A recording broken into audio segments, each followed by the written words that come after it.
To the victims of the Iraq War and their families.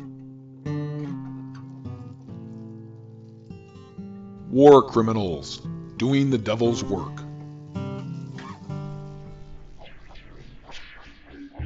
Lewis, Libby, Scooter, good work.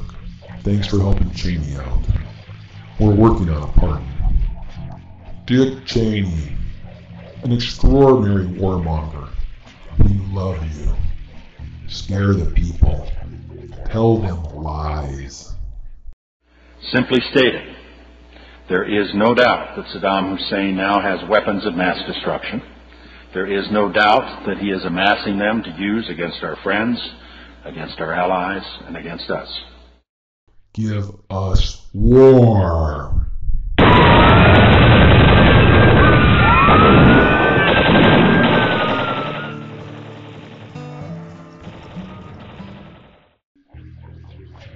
Paul Wolfowitz and Douglas Fife.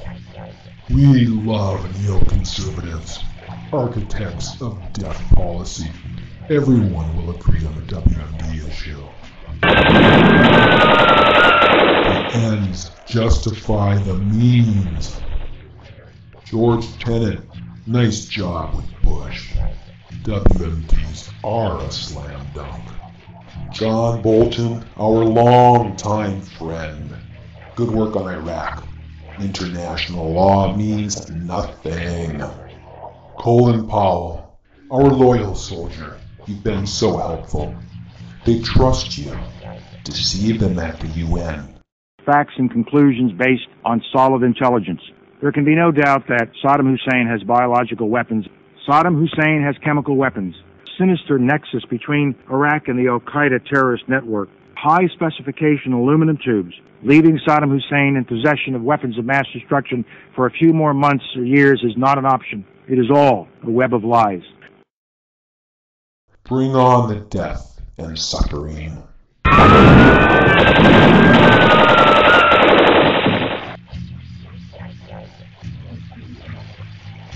Karl Rove, thank you for guiding Bush so well. You are truly one of us.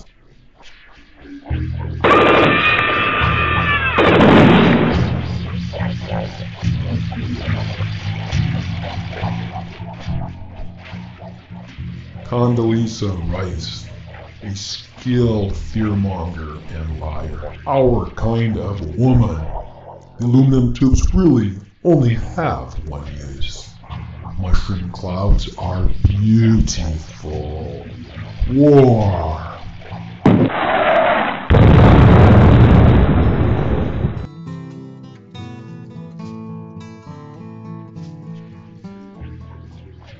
Richard Pearl, our Prince of Darkness. You've got the right ideas on Iraq. Thank you.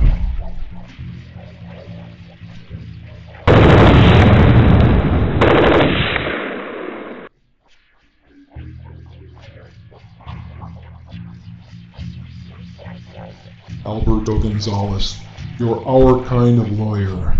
Laws against torture don't apply to your enemies. Cruel and inhumane punishment, extraordinary rendition, such thoughtful gifts.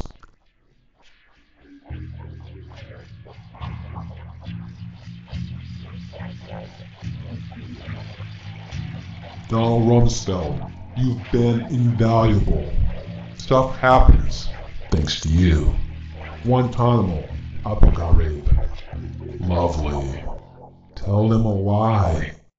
Weapons of mass destruction were dispersed. We know where they are. They're in the area around Tikrit and Baghdad and east, west, south, and north somewhat.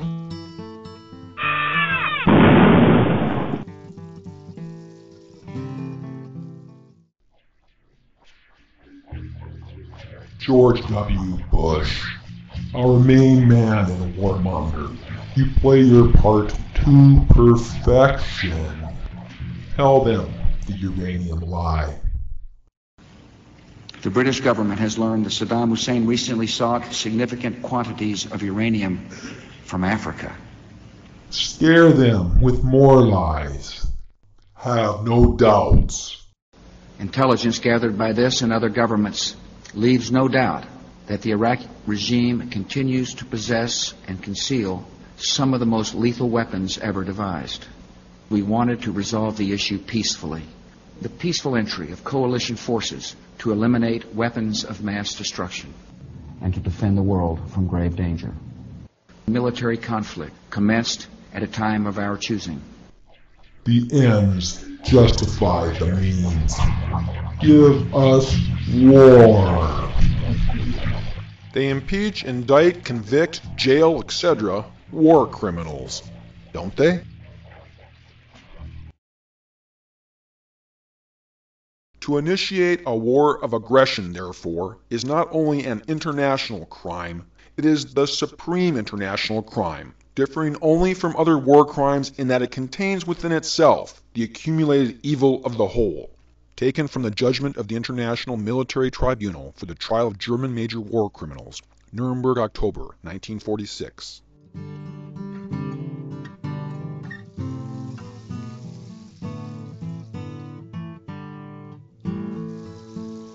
The Bush administration has deceived the people and Congress of the United States into an undeclared, unprovoked, illegal war of aggression, a war crime. Many tens of thousands of innocent people have been killed and maimed. Justice, our democracy, the Constitution, and national security all demand that the Bush administration be held accountable for these crimes. Write your elected representatives and anybody who wants to be your representative. You and your representatives should support a resolution of inquiry in Congress directed at impeachment, a new independent investigation, an independent prosecutor, sworn testimony from all involved. We interrupt this program to bring you a special announcement from the Office of the President of the United States. We now take you to a live feed from the White House, where a press briefing is about to begin. Hello? Can everyone hear and understand me in the back? Yes, great. First of all, the President would like to thank you all for coming on such short notice. As some of you are aware, the President has been in seclusion. He has recently emerged with a profound and important message for the people of America and the world. The President has had a very close encounter with God. As a result of this experience, the President has modified his position on a number of important public policy issues. First of all, the President wishes to apologize to the world, especially to the peoples of Iraq and the United States, for his administration's policy in regards to Iraq. He particularly would like to express his regret to the families of the tens of thousands who have been killed and maimed as a result of our unprovoked attack on Iraq, and he begs for their forgiveness. The President considers the goal of establishing democracy in Iraq to be an honorable one. However, he recognizes that those lives were not his to take, and that the deception of America and the world to bring about the war was a truly horrendous crime against our Constitution, our democracy, international law, and humanity. And most importantly, it was a sin against God. The intention is to eliminate all U.S. control in Iraq and to accomplish this in a manner that does not degrade the security situation. Meeting the security needs of the Iraqis will be our first priority. Our goal is a complete removal of all U.S. military presence in Iraq. The U.S. will continue to fully fund the reconstruction and security efforts. The President will support an immediate, thorough, high-level, independent investigation of all issues surrounding his administration's Iraq policy. The peoples of the world, in particular those who have lost family members or those permanently disabled, deserve the truth. The President will demand the immediate resignation of all administration personnel involved in this criminal deception. The President expects to be removed from office. However, he intends to remain as long as possible to implement these new policies.